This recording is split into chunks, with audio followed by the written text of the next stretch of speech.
This is my new account Bounty 4, which I can only make money on inside of the wilderness. And my goal is a childhood dream of mine to receive the No Prayer Fire Cape. In the previous episode, we trained, but found my cash stack in a bad place. So I did what I do best. I hunted bots. But I don't discriminate.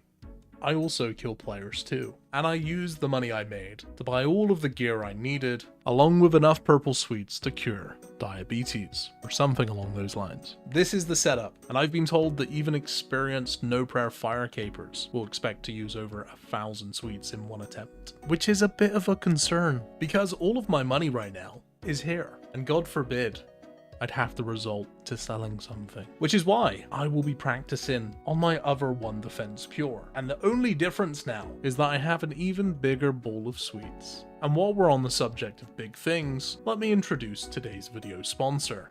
Raid Shadow Legends has tons of content suitable for everybody. Complete the campaign or conquer the PvP arenas, or even take on Raid's endgame content, the Doom Tower. And whichever you choose to do, you'll have hundreds of champions to choose from. Personally, I love the dwarfs. I don't know what it is about taking these guys into battle, but it just makes me happy. And if I don't have much time to play, I'll simply put them inside of my guardian ring. And I'm constantly looking out for new dwarfs to join my team. And maybe one day they'll be strong enough to take on Hydra, one of Raid's toughest bosses, with each head comparable to a boss battle on its own. The Head of Suffering will reflect the damage you do to it. The Head of Decay will turn healing against you. The Head of Wrath is the big damage dealer.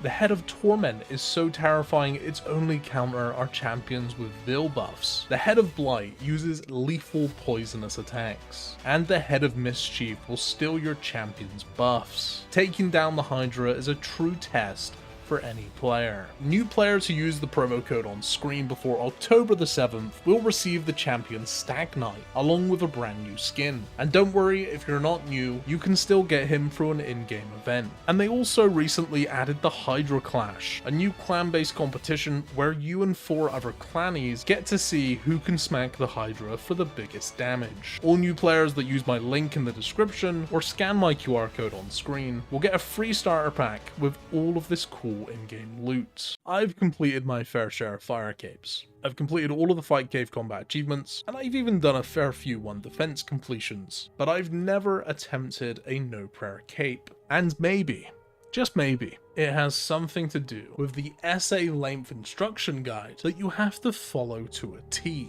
Before starting this grind, I knew there would be a process of progression, but what I didn't quite expect was just how precise every detail needs to be carried out. You can't leave much to chance, but when you boil it down to its core, it's actually less complicated than you might think. Now obviously tick eating is a big part of it, which simply put is the process of eating a food between the monster's attack and the damage hitting you, which if done correctly, results in being able to survive every hit, no matter your hit points. Knowing where to position yourself for the next wave, understanding that there's an aggro range for tick eating, which you will need to use phoenix necklaces for, which I had to find out the hard way. Wait, what? And the most crucial ingredient that makes this whole thing possible is being able to dissect every wave and separate the monsters. Because the last thing you want as a no overhead account is a giant rat mole stomping your head in. This is a private residence, man. We got all the way to wave 57. I'm gonna go send the real thing now. For the real attempts, I only have 2,000 purple sweets, which effectively is enough sweets for one real attempt. Which means I have one shot to do this. Wait. I just fucked this up.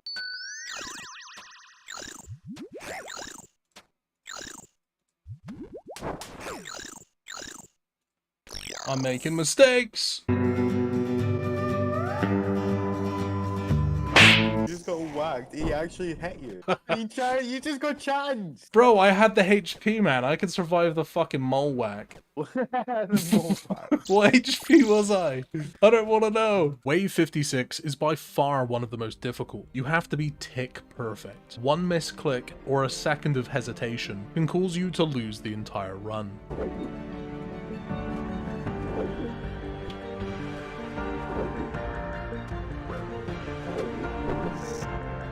It's done!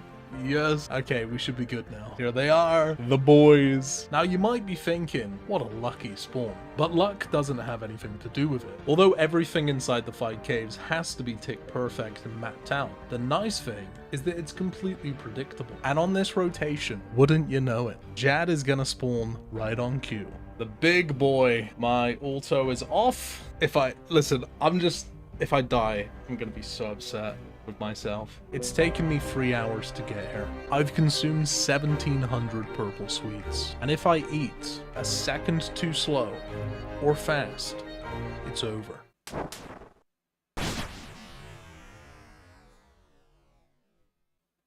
Okay. Good.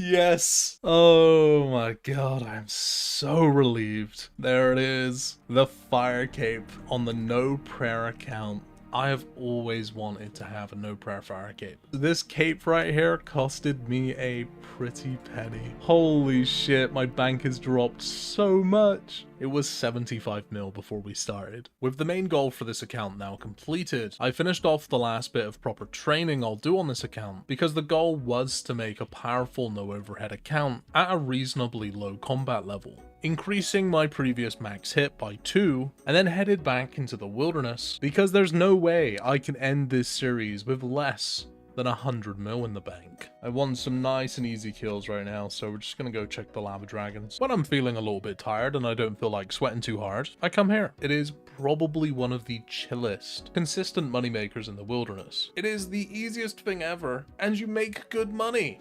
Anyways, at the lava dragons, I encountered the local suspects, the trident wielding bots, and the low-level fire staffers. But it has been a couple of weeks since I've been here, and there is at least one kind of new bot that I came across. This lava dragon bot uses a tome of fire with a smoke battle staff, and is even somewhat quested, wielding chaos gauntlets. And unlike all of the other bots that have been here, these guys actually fight back. Or at least, sometimes they do, but they're definitely worth killing because the loot is always very good. 63 combat. Probably gonna be the last combat level I get on this account, at least for now. Huh.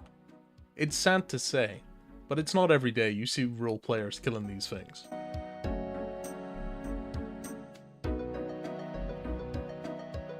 $400k in Revenant effort. It's always nice killing someone with a PvP weapon.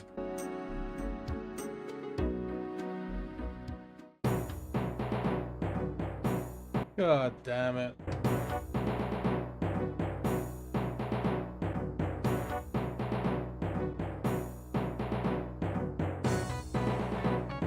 Okay, there we go. Thank God. This guy had a Lawrence key. There's a guy here called Cat Lover in full Mystic. Alright, I'm banking after that. He had 2 Lawrence keys. There's not very many bots and not very much action happening right now. We are gonna go elsewhere. We've made 16.1 mil so far. This is a level 43. Oh my goodness.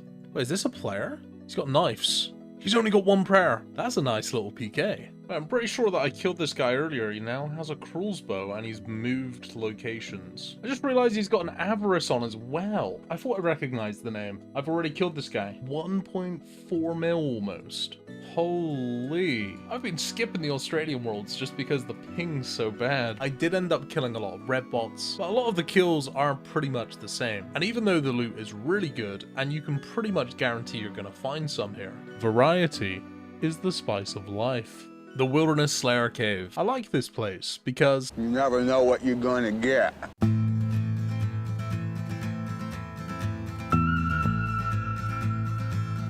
holy shit! Wait, this guy's got a fucking blowpipe. This is a high-risk world. He's dead!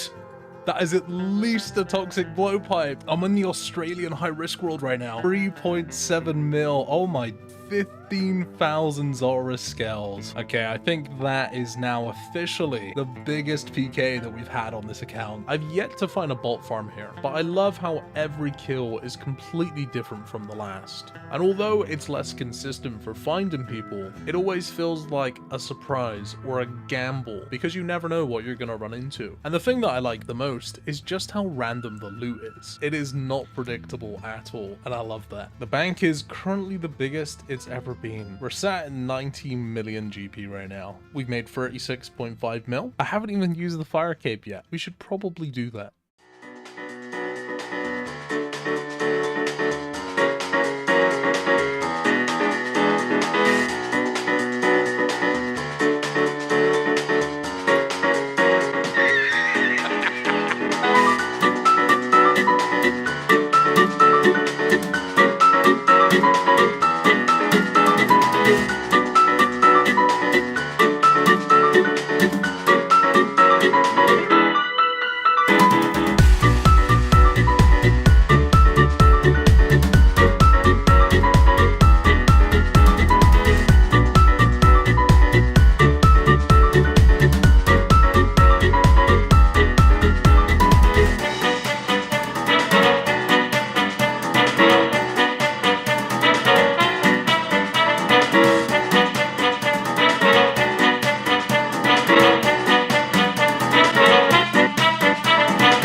The guy that I just killed, I'm pretty certain that's another occult necklace. That guy was skulled. No!